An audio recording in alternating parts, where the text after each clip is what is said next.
So many mainstream artists have like a big, huge album that everybody knows, and then oftentimes the follow-up album gets neglected. So coming up today, I'm going to share 5 follow-up albums that I think need more love coming right up.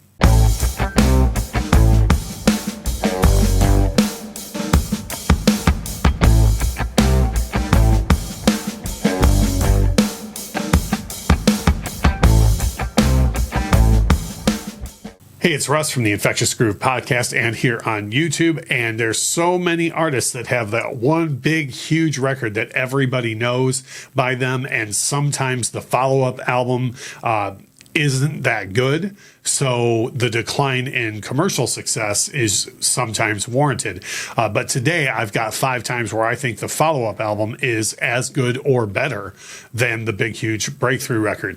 The first one I'm going to talk about is an artist who is very close to my heart, Pink Floyd. And when you say Pink Floyd, most people probably instantly think of The Dark Side of the Moon. But the follow-up record to The Dark Side of the Moon, Wish You Were Here, in many ways, I think is every bit as good as The Dark Side of the Moon. And in some ways, I think it's even better.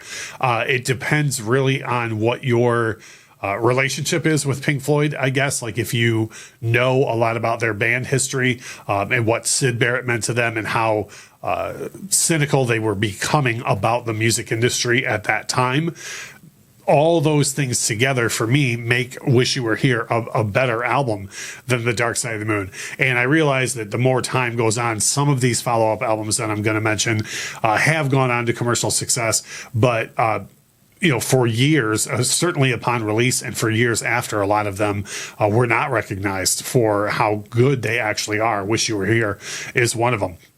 The next one is the follow-up to the largest selling album of all time, Thriller, Bad.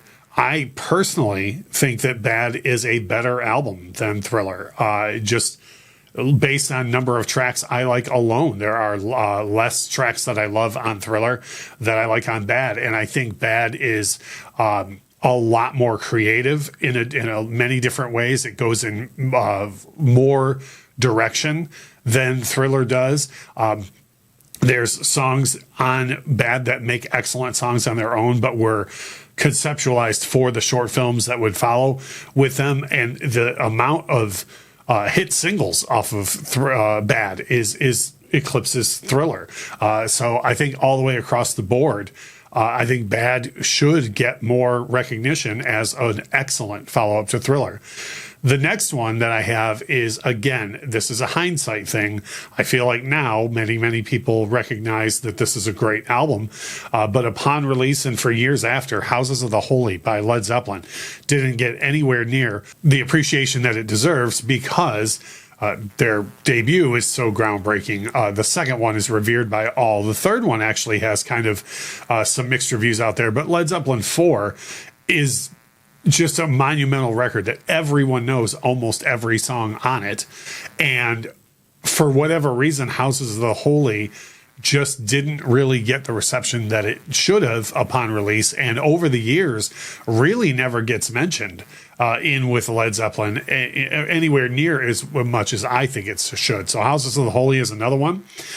The next 2, I think, are ones that definitely still haven't got the due that they deserve, at least in my opinion. Warrant's album Dog Eat Dog, which was the follow-up to Cherry Pie. Now, I know that there's no way in the year that the album was released, 1991, there's no way Warrant was going to get the amount of commercial success that they had with Cherry Pie and their debut album before that. But I'm shocked at the amount of people who consider themselves Warrant fans who haven't listened to Dog Eat Dog or really dug into the incredible songwriting that's way better, miles ahead of what they had written even on the second record. Machine Gun, April 2031. I mean, the list goes on. The record is like every single song on the record is great for one reason or another. So Warrant, Dog Eat Dog, their third record and follow up to Cherry Pie. The last one on my list is one that I feel really, really, really never got a fair shake. That is the Black Crowes' third album, Amorica, because their debut record made such a splash, but then their sophomore effort, the Southern Harmony and Musical Companion, just got praised all over. It's one of those few times that critics and fans all agreed it was such a great record. But then the third album came out, Amorica, which I personally feel is every bit as good as the second album, and at points on it is better than the second record. And it never really had a big, huge hit single. It didn't get anywhere near the love in the press that it deserved. And then because of those two things combined, it kind of fell off in the public eye. So the Black Crowes' third effort, Amorica, definitely makes the list for me. What follow-up albums do you think should have got more love than they did? Maybe you agree or disagree with what I have on the list. Make sure to use the comment section below.